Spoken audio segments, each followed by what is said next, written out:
Letter X. Of Station Life in New Zealand. By Lady Mary Anne Barker. This recording is in the public domain. Letter X. Our Station Home. Broomielaw, July 1866.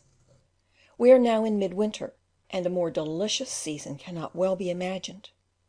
The early mornings and evenings, and the nights, are very cold, but the hours from 10 a.m. till 5 p.m. are exquisitely bright and quite warm. We are glad of a fire at breakfast, which is tolerably early, but we let it out and never think of relighting it until dark. Above all, it is calm. I congratulate myself daily on the stillness of the atmosphere, but F laughs and says, "Wait until the spring." I bask all day in the verandah, carrying my books and work there soon after breakfast. As soon as the sun goes down, however, it becomes very cold. In an English house you would hardly feel it, but with only one plank, an inch thick, a lining board, and canvas and paper between you and a hard frost, a good fire is wanted. We burn coal found 12 miles from this. It is not very good, being only what is called lignite. I don't know if that conveys to you a distinct impression of what it really is. I should say it was a better sort of turf. It smoulders just in the same way, and if not disturbed will remain many hours alight. It requires a log of dry wood with it to make a really good blaze. Fuel is most difficult to get here, and very expensive, as we have no available bush on the run. So we have first to take out a license for cutting wood in the government bush, then to employ men to cut it, and hire a drayman who possesses a team of bullocks and a dray on his own, to fetch it to us. He can only take 2 journeys a day, as he has 4 miles to travel each way, so that by the time the wood is stacked, it costs us at least 30 shillings a cord, and then there is the labour of sawing and cutting it up. The coal costs us £1 a ton at the mouth of the pit, and the carriage exactly doubles its price; besides which it is impossible to get more than a small quantity at a time, on account of the effect of the atmosphere on it.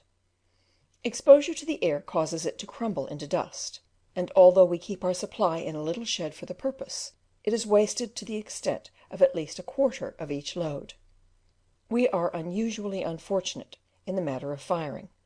Most stations have a bush near to the homestead, or greater facilities for draying than we possess. You tell me to describe my little house to you, so I must try to make you see it, only prefacing my attempt by warning you not to be disgusted or disappointed at any shortcomings. The house has not been built in a pretty situation, as many other things had to be considered before a picturesque site. First, it was necessary to build on a flat, as the valleys are here called, not too far off the main track, on account of having to make the road to it ourselves.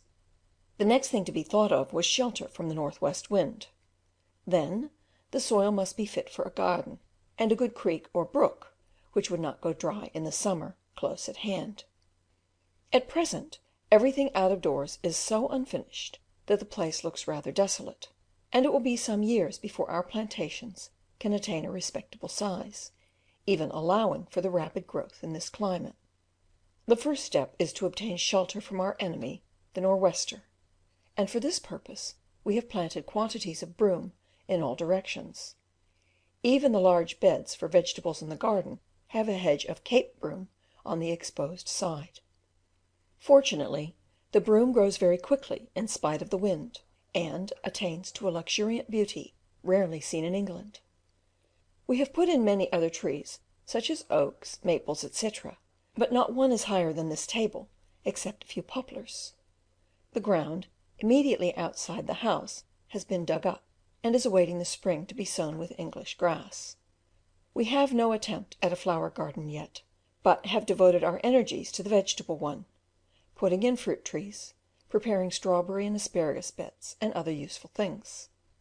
Out of doors matters would not even be as far advanced toward a garden and plantation as they are if we had commenced operations ourselves, but the ground has been worked since last year. I'm glad to have chosen to build our house here instead of at the homestead 2 miles off, for I like to be removed from the immediate neighbourhood of all the work of the station, especially from that of the gallows, a high wooden frame from which the carcasses of the butchered sheep dangle. Under the present arrangement the shepherd brings us over our mutton as we want it. Inside the house everything is comfortable and pretty, and, above all things, looks thoroughly home-like. Out of the verandah you pass through a little hall hung with whips and sticks, spurs and hats, and with a bookcase full of novels at one end of it, into a dining room, large enough for us, with more books in every available corner, the prints you know so well on the walls, and a trophy of Indian swords and hunting spears over the fireplace.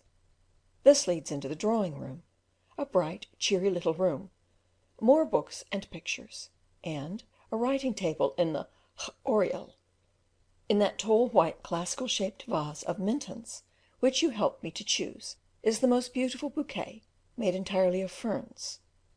It is a constant object for my walks up the gullies, exploring little patches of bush to search for the ferns, which grow abundantly under their shelter by the creek. I have a small but comfortable bedroom, and there is a little dressing room for F, and the tiniest spare room you ever saw. It really is not bigger than the cabin of a ship. I think the kitchen is the chief glory of the house, boasting a Leamington range, a luxury quite unknown in these parts, where all the cooking is done on an American stove, a very good thing in its way, but requiring to be constantly attended to. There is a good sized storeroom, in which F has just finished putting me up some cupboards, and a servant's room. It is not a palace, is it? But it is quite large enough to hold a great deal of happiness. Outside, the premises are still more diminutive. A little wash house stands near the kitchen door, and further up the enclosure is a stable, and a small room next it for saddles, and a fowl house, and pigsty, and a coal shed. Now you know everything about my surroundings, but there is always a but in everything.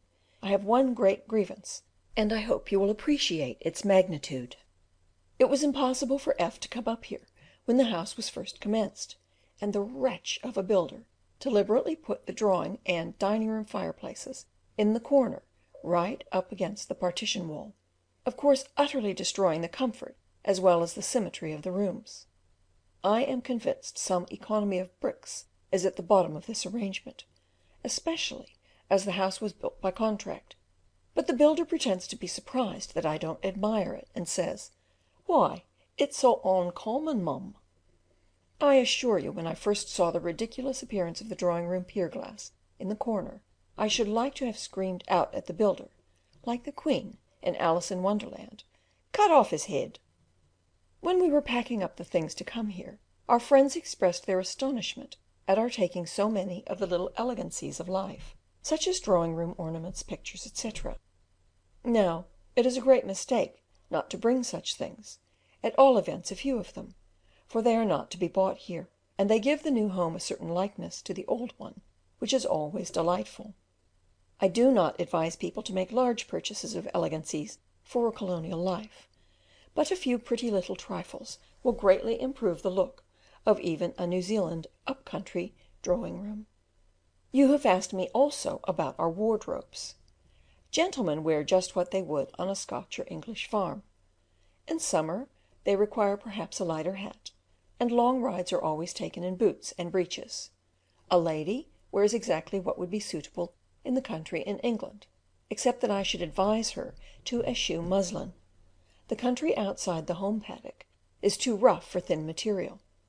She also wants thick boots if she is a good walker, and I find nails or little screws in the soles a great help for hill walking. A hat is my only difficulty. You really want a shady hat for a protection against the sun, but there are very few days in the year on which you can ride in anything but a close, small hat, with hardly any brim at all, and even this must have capabilities of being firmly fastened on the head.